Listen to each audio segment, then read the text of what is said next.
আমি আপনার কাছে বোঝাচ্ছিলাম।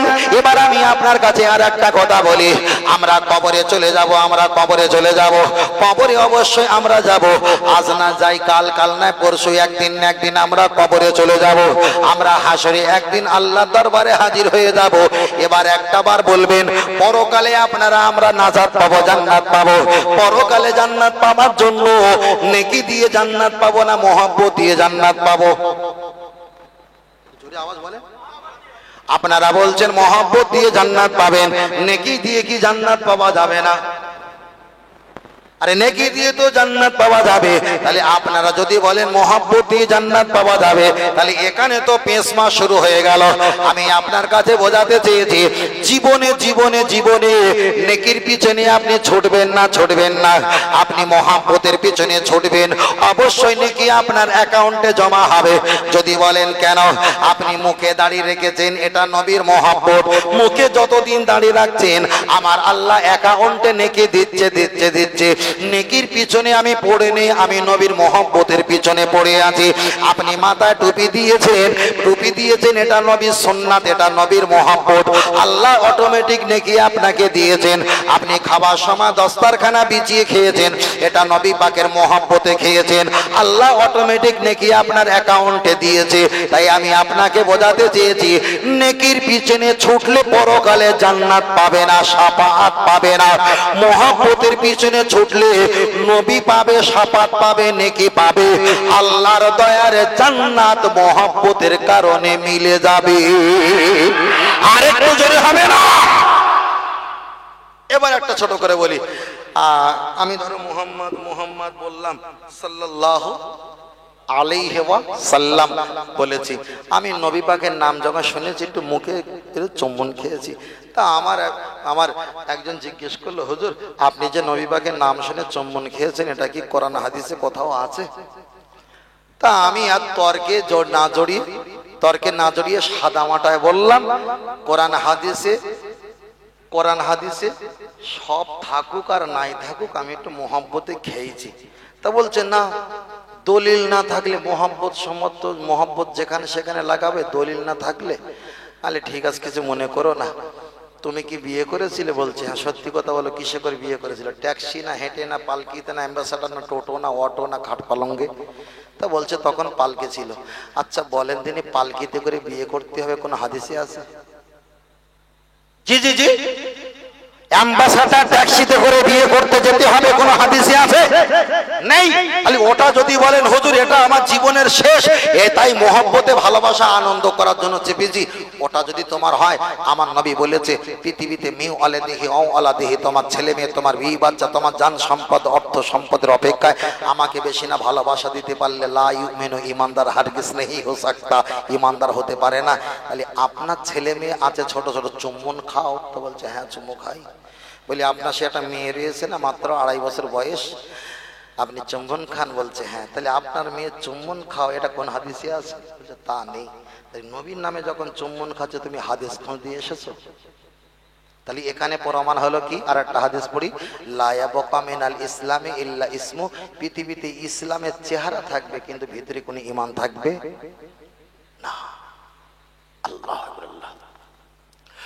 ও বাপিরা চলেন, আমি আপনাকে বোঝাতে চেয়েছি, লক্ষ্য করে দেখা যায়, খুব ভালো করে আমার কথাটা খেয়াল করে অনুভব করবেন। একটা বার আগিয়ে চলে যাওয়া যাক। আপনি জান্নাত পাবেন। জান্নাতের মালিক হলো আমার আল্লাহ, জান্নাত বন্টনকারী হলো আমার আপনার নবী মুহাম্মদ রাসূলুল্লাহ সাল্লাল্লাহু আলাইহি ওয়াসাল্লাম। তাহলে আমার আল্লাহ হলো জান্নাতের মালিক, জান্নাত বন্টন করবে সেটা আমার আপনার নবী। আমার আল্লাহ হলো হাউজে কাউসারের মালিক, কওসরে পানি পিলাবে, পান করাবে, ভক্ষণ করবে, মানুষকে উম্মতকে ছড়িয়ে দেবে, সেটা হলো আমার আপনার নবী। আমার আল্লাহ হলো হুকুমদাতা, আর পৃথিবীর মানুষ হলো নবী আম্বিয়া হলো হুকুমটা রিসিভ করবে, হুকুম রিসিভ করবে। কিন্তু আমার নবী বললেন আল্লাহ ফাকরা ফিহি, আমার কোনো অহংকার তাকব্বর নয়। পৃথিবীতে যত ঈসা মুসা দাউদ আইয়ুব শুআইব জাকারিয়া লত ইব্রাহিম আলাইহিম আজমাইন আলাইহিস সালাম, যত নবীরা আছে, আল্লাহ যা বলবে তারা অক্ষরে অক্ষরে পালন করবে। আলা ফাকরা বিহি, আমি মুহাম্মদ সাল্লাল্লাহু আলাইহি ওয়াসাল্লাম, আমার কোনো অহংকার নেই। ওই হাসরের ময়দানে, কঠিন দিনে, মুসিবতের দিনে, আমার আল্লাহ আমাকে বলবে মুহাম্মদ সাল্লাল্লাহু আলাইহি ওয়াসাল্লাম আলাল আখিরাতু খায়রুল লাকা মিনাল উলা, দুনিয়াতে তোমায় কষ্ট দিয়েছি, তোমার আব্বা তোমার মাকে হারিয়ে এতিম বানিয়ে তোমায় কষ্ট দিলাম, এই আখিরাতের দিনে তোমার কোনো কষ্ট জায়গা নাই। আজকে তোমায় এত আমি খুশি করব যা তুমি কখনো কল্পনা করতে পারোনি। ওই সময় নবী আমার বলবেন, পৃথিবীর নবীদেরকে ফেরেশতাকে আমার আল্লাহ যা বলবে ওরা সেটা পালন করবে। আর ওই দিন হাসরের ময়দানে আমি মুহাম্মদ সাল্লাল্লাহু আলাইহি ওয়াসাল্লাম আল্লাহকে যা বলবো আল্লাহ ভালোবেসে খুশি মনে আমার কথাটা অক্ষরে পালন করবে। তাই আমার দয়ার নবী বলেছেন, আমার উম্মতের বিচার আমি করব, আল্লাহ আমার কাছে দেবে না, আল্লাহ বলবেন আমি নিজে কুদরতি হাতে করব। ও আমার হাবিব মুহাম্মদ সাল্লাল্লাহু আলাইহি ওয়াসাল্লাম, তোমার উম্মতের গুনার পাল্লা এত বেশি, তুমি যদি দেখো তোমার মনটা খারাপ হয়ে যাবে। আর আমি আল্লাহ তোমার উম্মতের গুনাহ যদি লুকিয়ে লুকিয়ে আমি যদি পার করে দেই, পৃথিবীর কোন নবী রাসূল ফেরেশতা আমি আল্লাহ আমার কাছে কৈফিয়ত নিতে আসবে না। আর একটু জোরে বল। ও আমার সোনা মালিকেরা, লক্ষ্য করে দেখা যায়, তাই নবী আমার বললেন, ও আমার সাহাবীরা, আমি দুনিয়াতে সেজদার হালাতে উম্মতি উম্মতি বলে কেঁদেছি, আমি সারাটা জীবন উম্মতি উম্মতি বলে কেঁদেছি। দুনিয়া থেকে বিদায় নেওয়ার পর রওজা মোবারকে আমিও তোমাদের জন্য উম্মতি বলে কেঁদেছি। আমি হাসরের মাঠে তোমাদের জন্য উম্মতের জন্য কান্নাকাটি করব। তবে আল্লাহ নবী সেজদায় পড়ে কাঁদবে, আমার আল্লাহ কি গিয়ে বলবেন, আল্লাহ আমার উম্মত কি জাহান্নামের টিকিট পেয়েছে? ফেরেশতারা বলবে, ইয়া রাসূলুল্লাহ, আপনার উম্মত অনেক জাহান্নামের টিকিট পেয়ে জাহান্নামে চলে যাচ্ছে। নবী আমার জাগ্রত হয়ে বলবে, আল্লাহ আমাকে এত দেরি করে কেন ডাকা হয়েছে? আমার উম্মত গুলো কোথায় আছে আমাকে দেখিয়ে দাও। দয়ার নবী আমার চিলের মতো এমাতা ওমাতে দৌড়াবে। আমার আল্লাহ নবী আমার আল্লাহ পাকের আরশে আজিমের পাল্লার কাছে গিয়ে বলবে, আল্লাহ আমার উম্মতের গুনার পাল্লা বেশি হয়ে গেছে। আমি যখন তয়েবের কাছে ইসলামের প্রচার করতে গিয়েছিলাম, ওরা আমাকে পাত্র ঢেলা মেরে আমার চেহারা বদন থেকে খুন রক্ত নির্গত করেছিল। আল্লাহ এই রক্তটা নিয়ে আজকের নেকির পাল্লা দিয়ে আমি বসিয়ে দিলাম, যতটা ভার হবে আমার কোটি কোটি উম্মতকে আপনি নাজাত বানিয়ে দাও। আমার আল্লাহ নাজাত বানিয়ে দেবে। আমার দ্বিতীয়বারের মতো আমার দয়ার নবী আল্লাহকে বলবে, আল্লাহ আমি যখন ওহদের ময়দানে গিয়েছিলাম, আমার দন্দন মোবারকটা শহীদ করা হয়েছে, আল্লাহ ওই দাঁতটা নিয়ে আপনার আমার উম্মতের নেকির পাল্লা বসিয়ে দিলাম। আল্লাহ এই দাঁতের বরকতে আমার কোটি কোটি উম্মতের নেকির পাল্লাটা ভারী করে দাও। আমার আল্লাহ ভারী করে দিয়ে জান্নাতে পাঠাবে। আর একটা হাদিস শরীফে এসেছে, ইমাম হাসান আর হোসেন হুজুরকে ডেকে বলবে, ও রব্বুল আলামিন, আল্লাহ আমার এই দাদু ভাই নানু ভাই ইমাম হাসান আর হোসেন, দুনিয়ার মানুষের রক্ত যেমন শূন্যতা হলে বাঁচে না, ইসলাম একদিন রক্ত শূন্যতা হয়ে যাচ্ছিল। ইমাম হাসান আর হোসেনের কারবালার রক্ত দিয়ে ইসলামটা তরুতাজা করা হয়েছে। আল্লাহ এই রক্তটা নিয়ে ইমাম হাসান আর হোসেনকে নিয়ে পাল্লা বসিয়ে দিলাম। কোটি কোটি উম্মতকে আল্লাহ আপনি নাজাত বানিয়ে দাও। আমার আল্লাহ নাজাত বানিয়ে দেবে। শেষ সময় যদি দেখতে পাওয়া যায় আখিরি নবীর উম্মত ওখানে দাঁড়িয়ে আছে, হাতে করে জাহান্নামের চিঠিটা নিয়ে বলবে, আসসালাতু আসসালামু আলাইকা ইয়া রাসূলুল্লাহ হাবিবাল্লাহ, আপনি তো বলেছিলেন আনা সাইয়্যিদু উলদি আদম ইয়াউমাল কিয়ামা, আপনি আমাদের সর্দার কোথায় আছেন আমাদের সঙ্গে দেখা দাও। আমার দয়ার নবী উম্মতকে ডেকে বলবে, আল্লাহ আমার উম্মত জাহান্নামে এখনো যাবে, আমি কি করব? আমার আল্লাহ পাকের দরবারে বলবেন, আল্লাহ আপনি আমাকে ভালোবাসেন, আমি আপনাকে ভালোবাসি। দয়ার নবী দোনোই দিয়ে দুটো হাত ধরে ওই নেকির পাল্লা দড়িটা হেঁচা মেরে টেনে ঝুলে পড়ে বলবে, আল্লাহ আপনি একটা বার বলেন নেকির পাল্লা হালকা না ভারী? আমার আল্লাহ কুদরতি জবানে একটু মুস্কে হেসে বলবে, নেকির পাল্লা ভারী হয়ে গেছে। যারা জাহান্নামের জন্য কাঁদছিল, আনা আউয়ালু শাফিঈন, আমার নবী তাদেরও প্রথম সুপারিশ করে আল্লাহর দয়ার জান্নাতে হাজির করিয়ে দেবে। আর একটু জোরে হবে না? তাই বারবার করে বলছি, আল্লাহ মানলে নবী মানা নয়, বরং নবীকে মানলে আমার আল্লাহ মানা। নবীকে মানলে মাথা টুপি আসবে, মুখে দাড়ি আসবে, সালাম আসবে, দস্তারখানা আসবে, ভালো ব্যবহার আসবে, আখলাক আসবে, আব্বা মায়ের খেদমত আসবে, প্রতিবেশীর ভালো ব্যবহার হবে, মিথ্যা কথা কম হবে, হারাম খাওয়া কম হবে, ইবাদত তসবিহ আসবে, নবীকে মানলে আখলাক ভালো হবে, নবীকে মানলে আল্লাহকে পাবে, নবীকে মানলে আল্লাহর দয়া জান্নাতও পাবে। আর একটু জোরে হবে না সুবহানাল্লাহ। দরুদ শরীফ আল্লাহুম্মা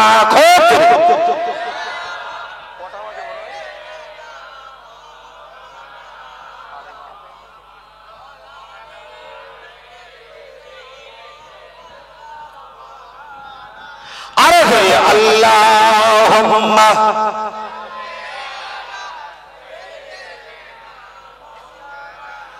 ওয়া আলা আলি সাইয়্যিদিনা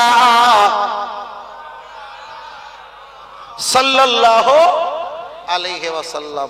ফের বলছি দাদু ভাই, আমরা তাসবিহ তেলাওয়াত করি, আগে বলছিলাম না হাতে, এটা করবেন কোনো সমস্যা নেই। কেউ বলেছেন বাবা তাসবিহ তেলাওয়াত করবেন, 100 দানা তাসবিহ আছে, এই তাসবিহটাও তেলাওয়াত করেন ভালো, কিন্তু 100 দানার পরেও তো 500 দানা 1000 দানা আছে না নেই? 100 দানার তাসবিহটা একবার মুড়ো মেরে দিয়েছেন, গোশতর করা পাকার হাওয়া লেগে ঠান্ডা হয়ে যাচ্ছে না? যার নফস কন্ট্রোল নেই তার কোনো কাজটা কন্ট্রোল নেই। মোবাইলটা সাইলেন্ট করে দিয়ে মোবাইলটা একটু উপর করে রেখে দেন। এশার পরে, ফজরের পরে, মাগরিবের পরে সময় পেলে, আধা ঘন্টা 1 ঘন্টা সময় পেলে তাসবিহ তেলাওয়াত করেন 500 দানা। নিয়াত করেন 500 দানা না হওয়া পর্যন্ত উঠবো না। কিয়ামত যদি হয় তাও ওটা হবে না। বড় মুসিবত হলে আল্লাহ ভরসা উঠবেন, কোনো সমস্যা নেই। এইভাবে 500 বার যখন করবেন, করতে করতে করতে করতে একটা অভ্যাসে পরিণত হয়ে যাবে। একটা ছেলে একটা মেয়ের প্রেম করলে খাওয়া দাওয়া, চলাফেরা, ওটা বসা, তাসদিক তামাদ্দুন যা করে গাড়িতে সব কিন্তু সেই মেয়েটার কথা খেয়াল পড়ে, আবার মেয়েটা ছেলেটার কথা। এটা লুকোচুরির কিছু নয়, এটা স্বাভাবিক। এটা যদি আমরা না বুঝি আমরা তো অন্য কোনো অনেকটা অকিবহাল। তাহলে একটা ছেলে একটা মেয়ে প্রেম করলে ছেলে আর মেয়ে, মেয়ে আর ছেলে সর্বসময় তার কথা স্মরণবরণ করে। আল্লাহর নবীর মহব্বতে এমন পাগল প্রেম করেন, খেতে বসতে, উঠতে বসতে, চলতে ফিরতে, ঘুমাতে সর্বসময় নবীর মহব্বতে পাগল পারা হয়ে থাকেন। যখন আপনি সময় পাবেন দরুদ শরীফ পাঠ করবেন, আল্লাহুম্মা সাল্লি আলা সাইয়্যিদিনা মুহাম্মাদিন আন-নাবিয়্যিল উম্মি ওয়া আলিহি ওয়া সাল্লিম। বেশি হয়ে যাচ্ছে, মুখস্থ নেই, দরুদ শরীফ ছোট করে আল্লাহুম্মা সাল্লি আলা মুহাম্মাদ সাল্লাল্লাহু আলাইহি ওয়াসাল্লাম। যদি বলেন আর একটু ছোট, শুধু বলবেন সাল্লাল্লাহু আলাইহি ওয়াসাল্লাম, সাল্লাল্লাহু আলাইহি ওয়াসাল্লাম। তাসবিহ পাঠ করবেন, দরুদ শরীফ পাঠ করবেন। আপনি যদি ইজ্জতার জবান যদি ঠিক রাখেন, হালাল খাদ্য খান, নবীর সঙ্গে আপনার আমার দিদার নসিব হয়ে যাবে। যদি নবীর সঙ্গে একবার দিদার নসিব হয়ে গেলে না, মসজিদ থেকে বার হওয়ার পর টুপিটা খুলে পকেটে ঢোকাই, আর ঢোকাবে না। খানা খাওয়ার সময়, ভাত খাওয়ার সময় টুপিটা খুলে ভাত খাই, তখন আর টুপি খুলবে না। বাজারে গিয়ে খবর, রাজনীতিক এটা ওটা গল্প করে, 3 কাপ 4 কাপ চা খাওয়া না হলে চেয়ার ছাড়ে না, ও আর চায়ের দোকানে খুঁজে পাওয়া যাবে না। যেখানে ঝগড়া হয় সেখানে গিয়ে বলে, আমি তো তোর চাচা, আমি তো নামাজ পড়ি, সত্য কথা বলবো, বিচার করে দিচ্ছি। এ মাতব্বারি হয়ে সেখানে দাঁড়ানোর সুযোগ পাবে না। কেন নবীর সঙ্গে সম্পর্ক ফেলেছে, ও এটা লুকাতে চাইবে। আবার সর্বসময় মত্ত পাগল হয়ে আছে নবীর মহব্বতে দরুদ পড়ে। রাত কখন আসবে, কখন ঘুমাবো, আবার নবীর সঙ্গে দিদার হবে। আবার নবীর সঙ্গে যখন দিদার হয়ে যাবে, তার ইবাদত, তার চেহারা, তার চলাফেরা 10 জনের চাইতে উন্নত হবে। একে বলা হয় নবী ওয়ালা উম্মত। জোরে বলেন। আমরা যে নামাজ কালাম পড়ছি, কতদিন কি হচ্ছে আল্লাহ ভালো জানে। আমরা তো নেকির পিছনে ছুটে আছি। একদম সত্য কথা, একদম সত্য কথা, নেকির পিছনে ছুটে আছি। ফের আমি বলছি, কোরআন শরীফের একটা অক্ষর পাঠ করলে রাসূল বলেছে, মান করা আল কোরআনা হারফান ফালাহু আশরু হাসানা। একটা অক্ষর পাঠ করলে আশরাতুল হাসানা, 10টা করে নেকি হয়। কটা করে? 10টা করে নেকি হয়। কোরআন শরীফে ঈসা, মুসা, দাউদ, আইয়ুব, শুআয়ব, জাকারিয়া, লূত, ইব্রাহিম, যত নবীদের নাম এসেছে কম বেশি, সবচাইতে ছোট নবীর নাম হয়, নবীদের নাম হলো নবী মুসা। মিম সিন মুসা, 2টো অক্ষর। তো একটা অক্ষরে কটা? 10টা। 2টো অক্ষরে কটা? 20টা, মানে 20টা নেকি হয়। ফেরাউনের নাম কোরআনে আছে না নাই? আছে। নাজরা পড়বেন, সবিনা পড়বেন, হদর পড়বেন, কিরাত পড়বেন। ফেরাউনের নাম লাইনে যখন পড়ে যাবে, ফারাইয়া আইন আউনুন খমসা, 5টা অক্ষর, 5 10 কে 50টা নেকি হবে। নবী মুসার নাম বললে কটা নেকি? 20টা নেকি। যারা নেকি কাঁবে ফেরাউনের জিকির করো, অনেক নেকি হবে। আর যারা বলবে নেকি কম থাক, মহব্বত করব, তাহলে নবী মুসার জিকির করলে মহব্বত হয় বেশি, নেকি হবে কম। আর পরকালে জান্নাত পাবে নেকির বিনিময় নয়, মহব্বতের বিনিময়, তার সঙ্গে সাফাত হাসন নাসর হবে। ঠিক না বেঠিক? আমি হয়তো মাইন্ডে সব বোঝাতে পারছি না, তবু যতটুকু বলছি ক্রস করে আপনারা হালকা পাতলা বুঝে নেবেন, কেন সর্ব জায়গায় সব কথা খুলে বলা যায় না। তার কারণ বলেছিলাম, বাপও মাঝে মাঝে ছেলের কাছে মিথ্যে কথা বলে, তাই যদি না হতো তাহলে অফিস আদালত সব বন্ধ হয়ে যেত। আমি বারবার করে বলছি, একটা কথা বারবার করে বলছি, আপনি নামাজ পড়বেন, শুধু ফরজ নামাজে সেজদা গিয়ে সুবহানা রাব্বিয়াল আলা, সুবহানা রাব্বিয়াল আলা কমপক্ষে 3 বার 5 বার 7 বার 9 বার 11 বার 13 বার 16 বার 18 বার 20 বার এমন করে পড়বেন। আর নফল নামাজ তাহাজ্জুদ নামাজে সেজদা গিয়ে সুবহানা রাব্বিয়াল আলা আপনি 1 থেকে 3 বার কমপক্ষে বলে, আরবিতে হোক, আরবি তো আমরা পারবো না, যেহেতু আরবির ভাষা আমরা বুঝি না, আপনারা বাংলায় বলবেন, আল্লাহ আমি অসুস্থ, আমার সুস্থ নিয়ামত দাও। কাঁদবেন, কান্নার ভাম করবেন, কেউ দেখতে পাচ্ছে না, কেউ দেখতে পাচ্ছে না। আপনি বলবেন, আল্লাহ আমার মেয়েটার বিয়ে হয় না, বিবাহ ব্যবস্থা করো। আল্লাহ আমি ঋণগ্রস্ত, পরিশোধ তৌফিক দাও। আল্লাহ আমি অসুস্থ, সুস্থ নিয়ামত দান করো। আল্লাহ আপনার নূর দিদার দাও। আল্লাহ আপনার হাবিবের দিদার দাও। এইরকম করে কাঁদবেন। সেজদার পরিমাণ বাড়বে না কমবে? বাড়বে। তাহলে একটা সেজদা দিয়ে যখন আপনি 5-6টা চেয়েছেন, তখন আপনার অলরেডি 40 সেকেন্ড সেজদা হয়ে গেছে, তাই না? 40 সেকেন্ড। পরের বারে আবার যখন চাইবেন, একই কথা 2 বার, একই কথা 3 বার চাইবেন, সেজদা পরিমাণ বড়। আপনি যখন নামাজে সেজদা গিয়ে কাঁদছেন, উঠে দাঁড়াবেন, কেউ নেই, দরজাটা একটু আড়াল করে দেবেন, নামাজেরও কান্নাকাটি চলে আসবে, সেজদায়ও কাঁদবেন, হাত তুলে দোয়া করে যত না আল্লাহওয়ালা হয়ে যায়। খোদার কসম করে বলছে, সেজদায় কেঁদে আর নামাজে কেঁদে আল্লাহর কাছে তত তাড়াতাড়ি পৌঁছানো সম্ভব হয়। যদি বলেন আপনি মসজিদে গিয়ে কাঁদবেন, মসজিদে গিয়ে কেমন করে কাঁদবেন? মসজিদে যদি আপনি কাঁদেন, হাত তুলে কাঁদছেন, আর একটা ছোকরা ছেলে কেনার গুতম আছে, দেখ চাচা কাঁদতেস, দেখ, আপনার কান্নাটা ধলিস্বাদ করে দিল। ঠিক না বেটি? এটা লজিক্যাল বলছে ভাই। হয়তো ইবাদত করেন, কিন্তু সকলের ইবাদতের সিস্টেম সমান না। যারা, আমি একজন তরিকতের ছাত্র বলে কিভাবে সিস্টেম, এই সিস্টেম বলছি আমি আপনাকে। এই যে শুধু তরিকতের ছাত্র বলে বলতে পারছি। আপনি যদি বারান্দায় নামাজ পড়েন, ঘরের বারান্দা, আপনাদের ঘরে বারান্দা হয় 8 ফুট 7.5 ফুট কম বেশি হয়, ওখানে নামাজ পড়লে আমাদের বাড়িতে 3-4টে ছেলেগুলো আছে, রিংটনের আওয়াজ, চেঁচামেচি, বৌমা থালা বাসন হাঁড়ি কড়ি টংটাং আওয়াজ, এতগুলো আওয়াজ কানে নিয়ে নামাজ পড়ে আল্লাহ নবী পাওয়া কি সম্ভব? আপনি যদি বলেন ঘরে নামাজ পড়বো, ঘরে নামাজ পড়লে একটা যদি খাট রাখা হয়, আলমারি সোফা যদি রাখা হয়, ওই ঘরে কি নামাজ পড়ার সুন্দর জায়গা আছে? পিছনে খাট একবার ধাক্কা মারে, পিছনে আলমারি একবার চাটাস করে চাটি মারবে, দুই দিকে ধাক্কা নিয়ে কি নামাজ পড়ে আল্লাহ নবী পাওয়া সম্ভব? আমরা যে নামাজ পড়ছি, বিষয়টা আপনারা কনফিউজ আছেন, বিষয়টা বুঝতে পারছেন আব্বা। তাহলে বারান্দায় নামাজ পড়েও মনে তৃপ্তি নিতে পারলাম না, ঘরের ভিতরে নামাজ পড়ে মনে তৃপ্তি নিতে পারলাম না, কখন বড় বৌমা এসে দরজা খুলে আবার নামাজ পড়ছে, আবার টেনে দিল, আবার ঘরে নামাজ পড়ছেন, ছোট নাতিটা এসে দেখলো দাদু নামাজ পড়ছে, আবার টেনে দিলেন। 70 বছর পরে, 70 বছর পরে।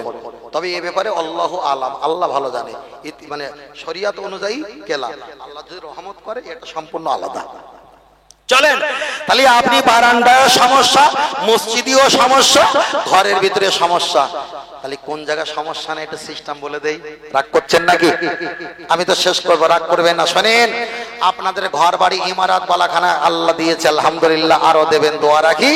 তবে আপনার ভিটে বাড়ির 3 কামরা 4 কামরা, এক কামরা বড় ছেলে বড় বৌমা, আর একটা কামরা বড় ছেলে মেজে ছেলে মেজে বৌমা, আর একটা কামরা নাতি পড়াশোনা করে, এমন হয় না? হয় না? আর একটা কামরা চাল গম তেল রসুন আদা পেঁয়াজ হরিকতি আমলকি বয়রা অর্জুন কালমেঘ রজনী বিমাল তুলসী শেখর শান্তি মোসাফির দিলবা তামাক খৈনি, অনেক কিছু বস্তা ময়লা ঝঞ্ঝাল সরিষা ধান রাখা হয় না? হয় না? ভালো।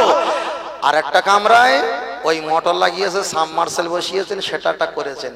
আর একটা গুদম ঘর বলেন না, তাই করেছেন। আর একটা মুরগি হাঁস রাখার জন্য ঘর বানিয়েছেন। আর একটা সাইকেল বাইক পানি বৃষ্টিতে চুরি হয়ে যাবে ভিজে যাবে বানিয়েছেন। সত্য না মিথ্যা? বাবা, তুমি তো ঘরে নামাজ পড়ার সুযোগ পেলে না, বারান্দায় পেলে না, মসজিদে পেলে না, জামাতে নামাজ পড়ো, ফজরের 1 ঘন্টা অটো, 1 ঘন্টা। যুবকদের বলিনি, মুরব্বীদের বলতেছি, চাষির সঙ্গে দাদির সঙ্গে আর বেশি ঘুমিয়ে থাকবে না। লজ্জা লাগছে আমার, কিন্তু না বললে হচ্ছে না। বেশিক্ষণ আমার চাচি দাদা দাদির নিয়ে ঘুমিয়ে থাকবেন না। আর অনেক কচিকাচা সন্তান হয়ে গেছে, বংশপালা, আমরা নাতিপোতা হয়ে গেছি, আর ভাই ফলন হলো যা হয়েছে এই পর্যন্ত। 1 ঘন্টা আগে এলারাম দেন, মসজিদে আজান হওয়ার আগে ওঠেন, উজু পায়খানা প্রসাব ইস্তেহাজার অপহাজার সেরে নিয়ে আপনি তাহাজ্জুদের নামাজে বসে যান। 12 রাকাত তাহাজ্জুদ নামাজ পড়েন, ইমাম মুয়াজ্জিন আজান দিয়েছে আল্লাহু আকবার, গুটি গুটি পায় আস্তে আস্তে মসজিদে গিয়ে সেখানে বসে নামাজ আদায় করেন। নামাজ পড়া হয়ে গেলে ঘরে চলে আসেন, আপনার নিজ ভূমে একটা কামরা করেন, ওই কামরায় আপনি পানি রাখেন, বড়ি রাখেন, ঔষধ রাখেন, মুড়ি রাখেন, বিস্কুট রাখেন, পাখা রাখেন, টেবিল ফ্যান, ল্যাম্প বাল্ব রাখেন, ওখানে কিতাবপত্র কোরআন হাদিস রাখেন। কোনো নাতি ডিস্টার্ব করবে না, বউ ডিস্টার্ব করবে না, ওখানে দরজা লাগিয়ে 1 ঘন্টা নামাজ পড়েন। আবার নামাজ পড়ে এসে আধা ঘন্টা 1 ঘন্টা আল্লাহর কাছে কাঁদেন, কান্না আসলো না, পরের দিন চেষ্টা করে হলো না, পরের রক্ত চেষ্টা করেন হলো না, 1 সপ্তাহ চেষ্টা করেন হলো না, 1 মাস চেষ্টা করেন হয়নি, 1 মাস 2 মাস 3 মাস চেষ্টা করবেন, আল্লাহর কাছে নিজের পাপের কথা শেয়ার করবেন। ফারা ফাইয়া দেয়, কাঁদবেন, কাঁদতে কাঁদতে একদিন কল কল করে চোখ থেকে পানি গড়গড় করে যখন পড়বে, তখন অধমের কথা মনে পড়বে। 40 বছর জামাতে নামাজ পড়েছি, দলে নামাজ পড়েছি, দলবাজি করেছি, আল্লাহর কাছে এত মন খুলে কাঁদার সুযোগ পেলাম না। যখন পানি জার হয়ে যাবেন, তখন মনে করবেন আল্লাহ মনে হয় আমার দিকে রহমতের নজরে তাকিয়েছে। কথাটা খারাপ লাগলো?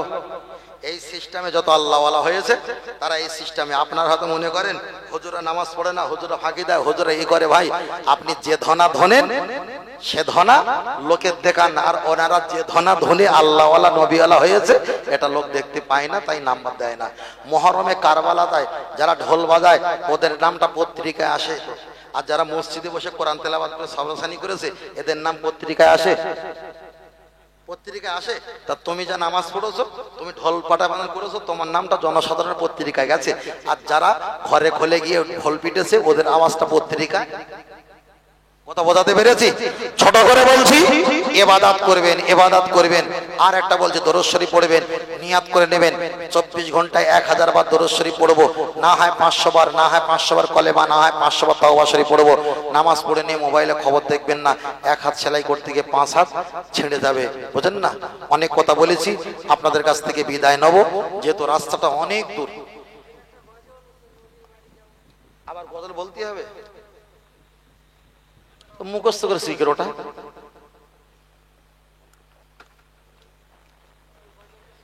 আসলে ওই একটা গজল যখন বারবার বলতে বলে, আর শ্রোতারা যারা শোনে লাইভে তারা বলে হুজুর 1 গজল বারবার বলে।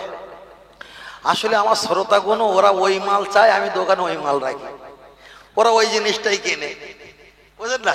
দিতে হয় কিছু মনে। আমি বসে গিয়ে একটা কোনো অসামাজিকতা বলেছি? বলিনি। কবর সম্পর্কে, নবী সম্পর্কে, কিছু মশলা মশাইল সম্পর্কে আপনাদের কাছে বলেছি। তবে ছোট করে বলছি, মৃত ব্যক্তির নামে কোরআন তেলাওয়াত করা যাবে না? যাবে না। খতম দেওয়া যাবে। জানারা বলছে নবী, জানারা বলছে মানুষ মারা গেলে কোরআন তেলাওয়াত করা যাবে না, খতম দেওয়া যাবে না। তাদের দলিলটা শোনেন। দলিল শুনলে না আমাদের পায়জামাশা খুলে যাবে। দলিলটা শোনেন, বিরাট ভারী দলিল, কিন্তু 1 সেকেন্ড টিকবে না। দলিলটা হলো কি, নবী যখন দুনিয়ার হায়াতে ছিল, আল্লাহর কোরআন নাজিল হয়েছিল, তখন পুরো কোরআন 30 পারা একত্র করা হয়নি। তাহলে পুরো কোরআন একত্রিত হয়নি, নবী চলে যাওয়ার পর কোরআন একত্রিত হয়েছে। তাহলে বাড়িতে বাড়িতে গিয়ে কোরআন পড়া হয়নি, তখন একত্রিত করা হয়নি, পাহাড়ে গুহায় গাছে ডালে লেখা ছিল। তাহলে কোরআন যখন এক জায়গায় করা হয়নি, নবী থাকা অবস্থায়, তখনও বাড়িতে বাড়ি গিয়ে পুরো কোরআন খতম করা। ঠিক বলেছে না ভুল বলেছে? আর আপনি কি বলবেন? হাদিস শরীফে এসেছে, আল্লাহ নবী মসজিদে নববীতে বসে আছেন, জিবরিল আমিন শাঁ শাঁ করে এসে হাজির। ইন্নাল্লাহা ইয়াকরাউকা সালামা, আল্লাহ আপনাকে সালাম দিয়েছে। বলেন কি বলছো? জিবরাইলের হেঁটো, আল্লাহ নবীর হেঁটো মোবারক দুটো এক জায়গায়। বললেন আপনি কোরআন মুখস্থ করেছেন? জি। আল্লাহ আমাকে পাঠিয়েছেন, আপনি কোরআন একবার 1 থেকে নিয়ে শেষ পর্যন্ত মুখস্থ বলেন, আমি শুনবো। আল্লাহ আমাকে শুনতে পাঠিয়েছেন। আল্লাহ নবী পড়ছেন, 1 পারা থেকে শেষ পারা পর্যন্ত পড়েছে, কোথাও লোকমা ভুল ধরতে পারলেন না। জিবরিল চলে যাচ্ছিলেন, নবী আমার আইদিয়াকুম, হাত ধরে বলেন বসেন। আল্লাহ কবার পড়তে বলেছিল? বলছি 1 বার।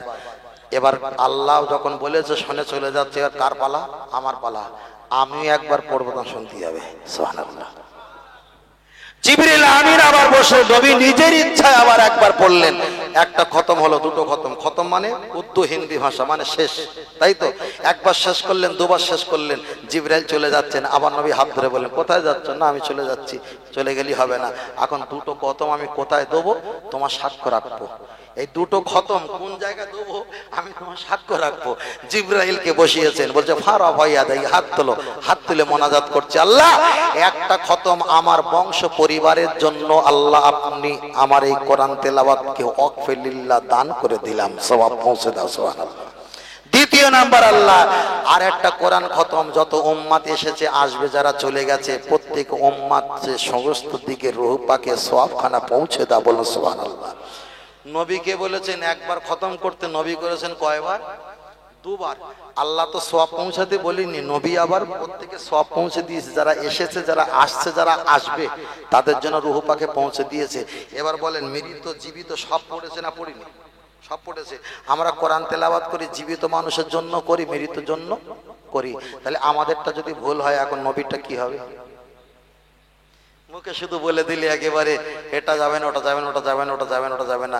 আরে যাবে না, যাবে না, যাবে না। এই কোরআন এটা করো না, ওটা করো না, ওটা করো না, করোনা করোনা করতে করতে করোনা ভাইরাস এসে গিয়েছিল। আমি বলছি ভাই আর করোনা করোনা করোনা, ও ভাইরাস ফের এসে যাবে, বুঝলেন না? বললো ইয়া রাসূলুল্লাহ ইয়া হাবিবাল্লাহ, জোরে জোরে ইয়া রাসূলুল্লাহ, আরো জোরে ইয়া রাসূলুল্লাহ, আরো জোরে ইয়া রাসূলুল্লাহ। গোলাপ নীলাম, গাঁদা নীলাম, নীলাম রজনীগন্ধা, মনের সুখে মালা গেঁথেছি সকাল থেকে সন্ধ্যা। তবে একবার দেখা দাও যদি ও গো কামলি আলা, একবার দেখা দাও যদি ও গো মদিনা আলা, হাসি মুখে পাঠাবো তোমায় হাজার কি আমের নজরানা, বলো বলো বলো বলো ইয়া রাসূলুল্লাহ, আরো জোরে ইয়া রাসূলুল্লাহ। হলুদ ফুলকে পছন্দ করি তুমি রঙটি কোথায় পেলে, হলুদ রঙকে পছন্দ করি তুমি রঙটি কোথায় পেলে, মোর নবীজির নূরানি চেহারা হলুদ ছিল বলে, সুবহানাল্লাহ। আর একটু জোরে হবে না? আর একটু জোরে হবে না? সাদা রঙকে পছন্দ করি তুমি রঙটি কোথায় পেলে, মোর নবীজির নূরানি দাঁত সাদা ছিল বলে, তাই হলুদ সাদার দোকান থেকে তুলে গেঁথেছি মালা, সুযোগ পেলে পাঠাবো তোমায় হাজার কি আমের নজরানা। তবে একবার দেখা দাও যদি ও গো কামলি আলা, একবার দেখা দাও যদি ও গো মদিনা আলা, হাসি মুখে পাঠাবো তোমায় হাজার কি আমের নজরানা, বলো বলো ইয়া রাসূলুল্লাহ, জোরে বলো ইয়া রাসূলুল্লাহ। সবুজ রঙকে পছন্দ করি তুমি রঙটি কোথায় পেলে, জান্নাতি হুরে নারীর পোশাক সবুজ থাকবে বলে, আর একটু জোরে বলে। লাল ফুলকে পছন্দ করি তুমি রঙটি কোথায় পেলে, ওহদ ময়দানে নবীজির রক্ত লাল ছিল বলে, তাই সাদা হলুদের লাল সবুজের দোকান থেকে তুলে গেঁথেছি মালা, সুযোগ পেলে দাঁড়িয়ে পাঠাবো হাজার কি আমের নজরানা। তবে একবার দেখা দাও যদি ও গো কামলি আলা, একবার দেখা দাও যদি ও গো মদিনা আলা, তোমার হাজার কি আমের নজরানা বলো বলো বলো বলো ইয়া রাসূলুল্লাহ জোরে আরো জোরে ইয়া রাসূলুল্লাহ নারে তাকবীর আল্লাহ কবুল করেন বলেন আমিন আরেকটু জোরে হবে না আরেকটু জোরে হবে না হাদিসটা মিশকাত শরীফ এসেছে নিয়া কললি হাসানি নাজিবান্নি আল্লাহুম্মা আইয়িদহু বিরুহিল কুদুস রাসূল বলেছেন যারা আমার নামে শান আবৃত্তি নজন হামদে বাড়ি পাঠ করে আমার আল্লাহ ফেরেশতা জিবরাইল রুহুল কুদুস দিয়ে তাদের মাঝে রহমত ছিটিয়ে দেন আরেকটু জোরে বলেন আমরা একদিন কবরে যাব তো কবরে যাব না কবরে যখন যাব কেউ বলেছেন খমসা কেউ বলেছেন পাঁচটা কেউ বলেছেন চারটে কেউ বলেছেন তিনটে প্রশ্ন করা হবে তা আমরা সুবিধাবাদী আমাদের তিনটে করলে খুব ভালো হয় নাকি তিনটে করলে ভালো হয় শেষ করবো দু একটা কথা বলে নেই প্রথমে জিজ্ঞাসা করে মার রব্বুকা তোমার রব কি আমরা কি বলবো রব হলো আল্লাহ আচ্ছা আবু জাহেলের কবরে জিজ্ঞেস করে তোমার রব কি আবু জাহেল কি বলবে আবু জাহেলের মাথায় পাগড়ি ছিল মুখে দাড়ি ছিল আবু জাহেল কাবায় হাত দিয়ে বলতেন কাবার মালিক আমি সিরিয়ায় ব্যবসা যাচ্ছি তো আমার দিকে খেয়াল রেখো ও আল্লাহ মানে ফেরাউন আনা রব্বুকুমুল আলা যিনি বলেছিলাম সবচেয়ে বড় খোদা ও আল্লাহকে বলেছিল আল্লাহ আমি কিন্তু আল্লাহ হচ্ছে তুমি কিছু মনে করো না তার পরকালে আমার যা সর্বনাশ করবো আমার কোনো আপত্তি নেই কোরআন তার ব্যাখ্যা দিয়েছে আনা রব্বুকুমুল আলা জিবালা পাহাড়ের উপরে গিয়ে বললেন আল্লাহ আমি সবচেয়ে বড় খোদা বুঝলেন না তাহলে ফেরাউন আল্লাহ বলেছে বটে কিন্তু উনি আল্লাহকেও মানে তাহলে আল্লাহকে যখন জিজ্ঞেস করবে মার রব্বুকা তোমার রবকে আমরা যদি বলি আমার রব হলো আল্লাহ তাহলে আবু জাহেলও আল্লাহকে মানে ইবলিসও আল্লাহকে মানে ফেরাউনও আল্লাহকে মানে আমিও আল্লাহকে মানি তাহলে আল্লাহকে মানলে জান্নাত পাওয়া যাবে যদি যায় তাহলে ইবলিস আজাদিল এরাও জান্নাত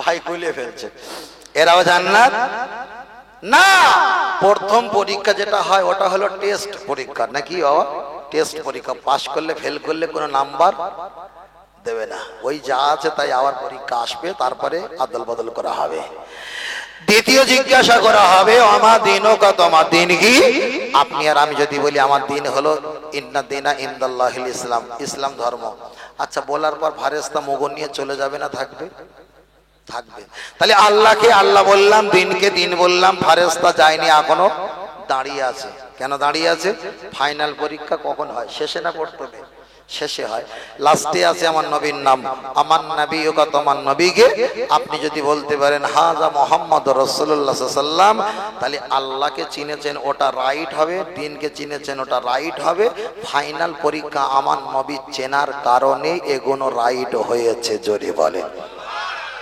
তাহলে বোঝাতে চেয়েছি আল্লাহকে সবাই মানে নবীকে সবাই মানে সবাই আল্লাহর কথা বলে সবাই আল্লাহর কথা বলে নবীর কথা সবাই বলে না সবাই আল্লাহকে মেনে মার খায় না যে নবীকে মানে সবাই মার খায় নবীকে মেনে মাথায় টুপি দিয়েছে আল্লাহ তো দেয় না নবীকে মেনে মুখে দাঁড়িয়ে রেখেছি আল্লাহ তো রাখে না নবীকে মেনে নামাজ পড়েছি আল্লাহ তো নামাজ পড়ে না নবীর কথা মেনেই তো মার খেতে হচ্ছে কত বোঝেন না চলেন তাহলে আল্লাহকে দিনকে পৃথিবীর বহুত মানুষ মানে কিন্তু নবীকে সবাই মানে ইমানের ভাগ এই জায়গাটায় ইমানের ভাগ এই জায়গাটায় এবার বলেন কিয়ামত কবে হবে কালকের না আজকের ভাই যারা দাঁড়িয়ে আছেন একটু আসেন নাকি আমি দেখতে পাচ্ছি না বসার জায়গা নেই নাকি বাবু আসেন এদিকে আসেন দোয়া হবে তো একটু আসেন দোয়া হবে হ্যাঁ একটু চলে আসেন কবরে কি বলছিলাম বড় ভাই কি একটা বলছিলাম না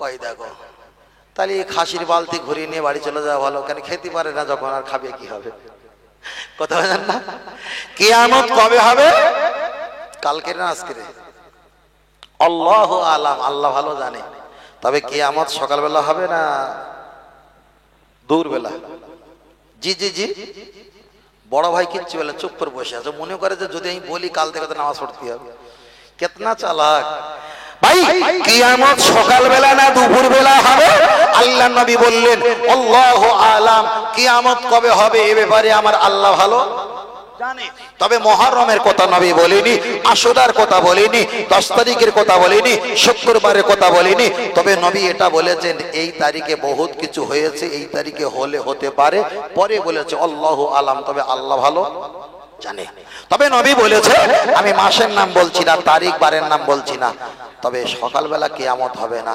সকালবেলা 2 রাকাত ফরজ নামাজ পড়ার আগে 2 রাকাত আগে কি পড়তে হয়? সুন্নাত।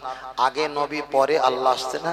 তাহলে নবী যেখানে আছে ওই জায়গায় যদি আল্লাহ সকালে গজব দেয়, আমার নবীকে অপমান করা হবে, আল্লাহ কিয়ামত সকালে দেবে না। জোরে বলে হুজুর আল্লাহ কি দুপুর বেলা কিয়ামত দেবে? নবী বললেন দুপুর বেলা কিয়ামত হবে না। দুপুর বেলা 4 রাকাত ফরজ নামাজ তোমার আল্লাহর নামে পড়ার আগে আমি নবী আমার দিকে তাকিয়ে 4 রাকাত সুন্নাত পড়তে হয়। আমি যেখানে আল্লাহ রহমত সেখানে কিয়ামত গজব নাই সেখানে। জোরে বলে হুজুর আসরে কি কিয়ামত দেবে? বলছে না, আসরে কিয়ামত দেবে না। আসরে 4 রাকাত ফরজ নামাজ পড়ার আগে 4 রাকাত সুন্নাতে গায়ের মুআক্কেদা, তবুও তো সুন্নাত, ওখানে আমি নবী আছি, কিয়ামত নাই। এশায় নবী বললেন এশায়ও কিয়ামত হবে না। এশায় 4 রাকাত ফরজ পড়ার আগে 4 রাকাত সুন্নাতে গায়ের মুআক্কেদা পড়তে হয়, ওখানে আমি নবী, কিয়ামত নাই। কিয়ামত কখন দেবে? আসরে পরে মাগরিবের আগেই মাঝখানে যাওয়া লাগতো, নামাজ পড়া মাকরুহ, এই জায়গায় নামাজ পড়া নিষেধ, এই জায়গায় আমি নবী, আমার সুন্নাত নাই, আল্লাহর রহমত নাই, আল্লাহর গজব আর গজব। তাহলে নবী নেই যেখানে, গজব সেখানে, নবী আছে যেখানে, আল্লাহর রহমত সেখানে। একটু জোরে বলে, আর একটু জোরে হবে না? এটা তাকবীর দেন না, আর একটু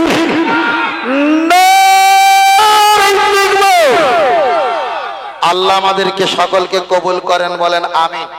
আর একটু জোরে হবে না? আব্বা একটু জোরে বলেন আল্লাহুম্মা আমিন। এই পর্যন্ত থাক, একটু সালাম পড়বো। আপনারা পড়েন তো সালাম? যারা পড়েন না, ছোট করে বলছি, ছোট করে বলছি, যারা পড়েন না আমাদের সঙ্গে লাইনে দাঁড়িয়ে পরিবেশটা সুন্দর রাখবেন। যারা পড়েন না তাদেরকে জোর করব না যে দাঁড়িয়ে পড়তে হবে, দাঁড়িয়ে পরিবেশটা ভালো রাখো। আর এমনি এমনি ঠোঁট নাড়ো, কোনো জবরদস্তি নেই। যারা পড়েন তাদেরকে জোর করে বসাবেন না, তাদেরকে পড়ার সুযোগ করে দেন। এটা মুস্তাহাসান, করতে পারো নাও করতে পারো, তবে আমরা জানি নবীকে মহব্বত করাটা ভালো, তাই নবীর মহব্বতের সালাম পাঠ করছি, এতে কোনো সমস্যা নেই, এটা আমরা জানি। দলিল দেওয়ার কোনো পরিবেশ রাখছি না, এটা দাঁড়িয়ে সালাম পাঠ করব, পরিবেশটা সুন্দর করবেন। তাবারও কি পার্সেল করেছে না বসিয়ে খাওয়াবে? বসিয়ে বসিয়ে খাওয়াবে তো, বসিয়ে খাওয়ালে তো অনেক খেয়ে ফেলবে। বাহ মাশাআল্লাহ, আলহামদুলিল্লাহ। হ্যাঁ, অনেক জায়গায় করে হুজুর, ছোট ছোট পার্সেল করে দেয়, আর আমার নিজের খারাপ লাগে, বলে কটকু আছে গোয়েতে, এতটুকু দেয়, বসিয়ে খাবেন। আলহামদুলিল্লাহ। আপনাদের গ্রামের নাম হচ্ছে কি নাম? যে সুলুট, তাই না? ওপারটা কি সুলুট আছে নাকি? হ্যাঁ সুলুট আছে, লোকেশন মেরেছে সুলুট, ওটা দেখেছিল। যাই হোক, এসছি অনেক দূর থেকে, আমি মুসাফির, আমার জন্য দোয়া করবেন। আর সবচাইতে বড় ব্যাপার, আজকে কি ওয়াজ করবো চিন্তা ভাবনা ছিল, কিন্তু গলার কন্ডিশন থেকে আজকে অনেকটা ভালো হয়েছে না ভাই? হ্যাঁ, আমি 2 দিন ওয়াজ করতে পারিনি, 2 দিন ওয়াজ করতে পারিনি, একদম গলা পুরো বসে গিয়েছিল। হ্যাঁ, 2 দিন ওয়াজ করতে পারিনি। কালকের এক জায়গায় ওয়াজ করছিলাম, ওয়াজ করতে করতে দোয়া করতে করতে কেঁদে ফেলেছিলাম, বুঝলে? আল্লাহর কসম কেঁদে ফেলেছিলাম, ওয়াজই করতে পারিনি। যাই হোক, শরীরের প্রতি অ্যাটাক করা হয়েছে, খুলে বলছি না ভাই। হ্যাঁ, তা যাই হোক, সেটা আবার আল্লাহ সুন্দর করে স্বাভাবিক অবস্থা নিয়ে এসছে, যাতে আল্লাহ দিনের কথা, রসুলের কথা, নবীর কথা, কোরআনের কথা আল্লাহ বলার সুযোগ করে দেয়। বলেন আল্লাহুম্মা আমিন। আসি তো সালাম পাঠ করে আসি। ইয়া নবী সালাম